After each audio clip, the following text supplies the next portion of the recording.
Bahrain में America के 5th fleet पर 5वें बेड़े पर हमला किया गया है। ईरान ने ड्रोन से अटैक किया और यहां पे पेट्रियट सिस्टम की रडार को तबाह करने का भी दावा किया गया है। साथ ही साथ में कम्युनिकेशन नेटवर्क को तबाह करने का दावा किया गया। ईरान लगातार अमेरिकी ठिकानों को अब निशाना बना रहा है और इस बीच जानकारी सामने आई कि अमेरिकी 5th फ्लीट को टारगेट किया गया। बहरीन में मौजूद अमेरिकी 5th फ्लीट पर हमला किया गया है। 5वें बेड़े पर ड्रोन से अटैक किया गया और ईरान ने अपने ड्रोन्स का इस्तेमाल करते हुए यहां पे पेट्रियट सिस्टम की रडार को तबाह करने का भी दावा किया है। पेट्रियट सिस्टम जो कि एयर डिफेंस सिस्टम है, अमेरिका की तरफ से बहरीन में इस्तेमाल किया जाता है, उसे तबाह करने का दावा किया गया। उसके रडार को तबाह करने का दावा किया गया। इसके अलावा कम्युनिकेशन नेटवर्क को भी तबाह करने का दावा ईरान की तरफ से इस हमले में किया गया है। तो वहीं ट्रंप का ईरानी अधिकारियों के संपर्क में होने का दावा भी अब इस बीच सामने आया है। ट्रंप ने कहा कि ईरानी अधिकारियों ने बमबारी रोकने के लिए कहा। ट्रंप ने कहा कि ईरान के शीर्ष अधिकारियों ने फोन पर ट्रंप से बातचीत की है और अब देखिए इस दावे से ईरान ने इनकार भी कर दिया है। ईरान ने कहा कि कवर देने के लिए झूठा दावा ट्रंप की तरफ से किया जा रहा है। ईरान ने कहा कि डोनाल्ड ट्रंप से किसी तरह की बातचीत किसी की भी नहीं हुई है। तो ट्रंप एक तरफ दावा कर रहे हैं और बड़ा दावा कर रहे हैं कि ईरानी अधिकारी संपर्क में, तो वहीं दूसरी तरफ ईरान ने इसे पूरी तरीके से खारिज कर दिया है और ईरान ने स्ट्रेट ऑफ हॉर्मुज पूरी तरीके से अब बंद कर दिया। ये बड़ी जानकारी सामने आई, जहां अमेरिकी हमलों के बाद में ईरान ने एक बार फिर स्ट्रेट ऑफ हॉर्मुज को बंद करने का दावा किया है। ईरानी सैन्य कमान खत्म किया गया। ऐसे में अल अंबिया के चेतावनी के बाद में अब बड़ी जानकारी सामने आई है कि ईरान ने यह दावा किया कि स्ट्रेट ऑफ हॉर्मुज अब पूरी तरीके से बंद किया गया है। तो अल अंबिया ने चेतावनी दी है कि उल्लंघन करने वाले जहाजों पर सीधी बमबारी होगी। उधर IRGC नेवी ने दावा किया है कि गैर कानूनी तरीके से गुजरने वाले 2 जहाजों को निशाना भी बनाया गया। वहीं ईरान पर हमलों को लेकर ट्रंप का दावा इस बीच सामने आया है। ट्रंप ने कहा कि ईरान पर 49 टॉमहॉक मिसाइल्स दागी गई हैं।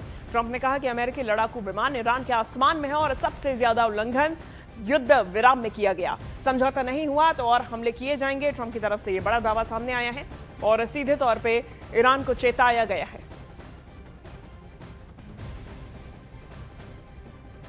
अब देखिए ये तनाव बढ़ता जा रहा है ईरान और अमेरिका के बीच में।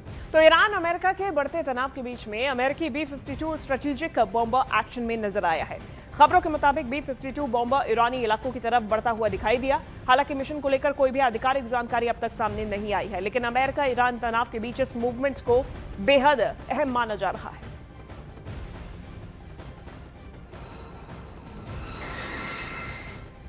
और अमेरिकी राष्ट्रपति डोनाल्ड ट्रंप ने एक बड़ा दावा किया है। ट्रंप का कहना है कि अमेरिका लंबे समय से हर रात लाखों बैरल तेल बाजार में ला रहा था, लेकिन इसकी जानकारी अब तक सार्वजनिक नहीं की गई थी। ट्रंप के मुताबिक ईरान को अब इस ऑपरेशन की जानकारी मिल चुकी है, इसीलिए उन्होंने इस जानकारी का इस बात का खुलासा कर दिया है। उनका दावा है कि इसी वजह से वैश्विक तेल कीमतें $85 से $90 प्रति बैरल के आसपास बनी हुई हैं, वरना ये $250 प्रति बैरल तक पहुंच सकती थी। ये बड़ा दावा ट्रंप की तरफ से किया गया।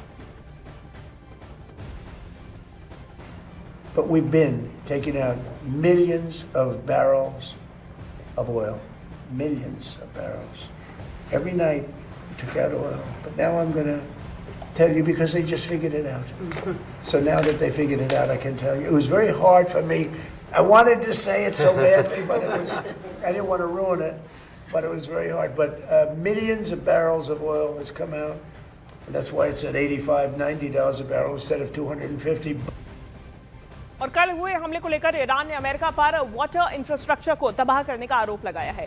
ईरान का आरोप है कि अमेरिकी सेना ने जानबूझकर सिरिक, हॉर्मोज़गन और आम लोगों के लिए जरूरी पानी के बुनियादी ढांचे पर हमला कर दिया और कुल मिलाकर 2500 क्यूबिक मीटर की क्षमता वाले 2 वाटर स्टॉक को तबाह करने के लिए हमले किए हैं। ये तस्वीरें भी सामने आई। इससे 10 गांवों के 20,000 से ज्यादा लोगों की जलापूर्ति पर असर पड़ा है। तेहरान ने इसे नागरिक बुनियादी ढांचे पर हमला बताते हुए युद्ध अपराध करार दिया है और अंतर्राष्ट्रीय स्तर पर जवाबदेही की मांग की है।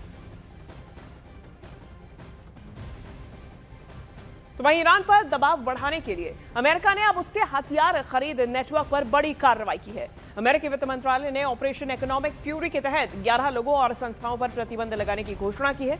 इनमें चीन और हांगकांग से जुड़े कई व्यक्ति और कंपनी शामिल हैं, जिन पर ईरान की IRGC और ईरानी सेना के लिए हथियारों की खरीद में मदद करने का आरोप है और इन्हीं लोगों पर, जो कि बिजनेसमैन हैं, कंपनीज हैं, उन पर प्रतिबंध लगाने का फैसला अमेरिका की तरफ से लिया गया है। और ईरान को लेकर अमेरिकी राष्ट्रपति डोनाल्ड ट्रंप के तेवर और भी ज्यादा सख्त हो गए हैं।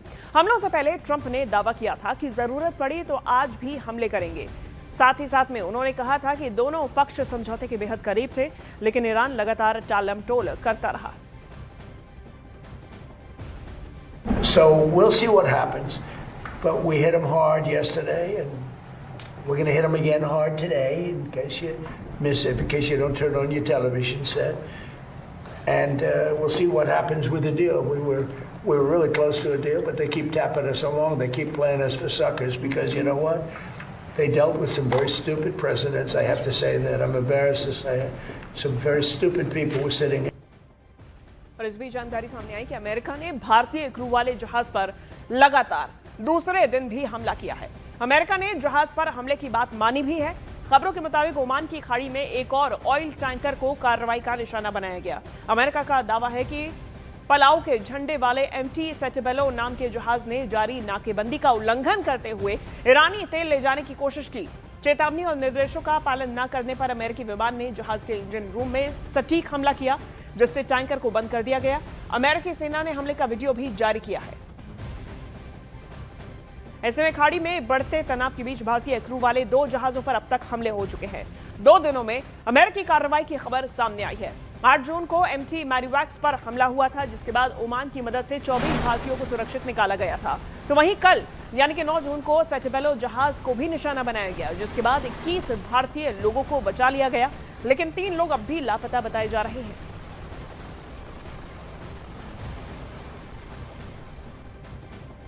वहीं ओमान की खाड़ी में भारतीय क्रू वाले जहाजों पर हमले को लेकर भारत ने कड़ा रुख अपनाया है। भारत ने अमेरिकी कार्यवाहक राजदूत जेसन मीक्स को तलब करके विरोध दर्ज कराया और कहा कि इस तरह की घटनाएं स्वीकार्य नहीं है। विदेश मंत्रालय के मुताबिक जहाज पर सवार 24 भारतीयों में से 21 को सुरक्षित बचा लिया गया, जबकि 3 भारतीय अब भी लापता है। विदेश मंत्रालय ने लगातार हमलों को लेकर चिंता जताई है। भारत ने जहाजों और नागरिक ढांचे पर हमले रोकने और क्षेत्र में तनाव कम करने की अपील की है।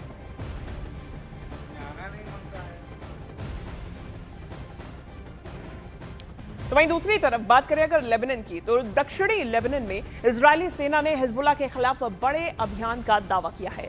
हिजबुल्लाह के ठिकानों पर कार्रवाई की गई और ऐसे में आईडीएफ ने दावा किया कि उसने हिजबुल्लाह के ड्रोन लॉन्च करने वाले ठिकानों को तबाह कर दिया है। आईडीएफ के मुताबिक 91वीं डिवीजन के तहत काम कर रही 869वीं कलेक्शन 869 कलेक्शन यूनिट पिछले कई दिनों से इलाके में अभियान चला रही है। आईडीएफ का कहना है कि पिछले 2 हफ्तों में 20 से ज्यादा आतंकवादियों को मार गिराया गया। उधर इजराइल के पीएम नेतन्याहू का कहना है कि हमारी लड़ाई लेबनान से नहीं बल्कि हिजबुल्लाह से है। Of Lebanon. Israel is not at war with you. We're at war with Hezbollah that has taken your country hostage, that does Iran's bidding, that uses your territory to launch terrorist attacks against Israel. तो दक्षिणी Lebanon में Israeli हमलों के बाद Hezbollah ने जवाबी कार्रवाई का दावा किया है और ऐसे में हिजबुल्लाह ने इजराइल पर सीज फायर तोड़ने का आरोप लगाया। लेबनान के गांवों पर हमलों के जवाब में कुनैत्रा इलाके में इजरायली सेना के सैनिकों और सैन्य वाहनों पर मिसाइल से निशाना बनाया गया। ये जानकारी सामने आई, इसकी कुछ तस्वीरें भी सामने आई हैं। यहां इजरायली हमलों के बाद हिजबुल्लाह ने जवाबी कार्रवाई का दावा किया और इजराइल पर सीज फायर तोड़ने का हिजबुल्लाह की तरफ से आरोप लगाया गया। तो वहीं लेबनान के गांवों पर हमलों के जवाब में कुनैत्रा इलाके में इजरायली सेना के सैनिकों और सैन्य वाहनों पर मिसाइल से निशाना बनाया गया है। और इजराइल के रक्षा मंत्री इजराइल कात्ज ने ईरान को चेतावनी दी है। कात्ज ने साफ कहा है कि ईरान के खिलाफ अभियान अभी खत्म नहीं हुआ।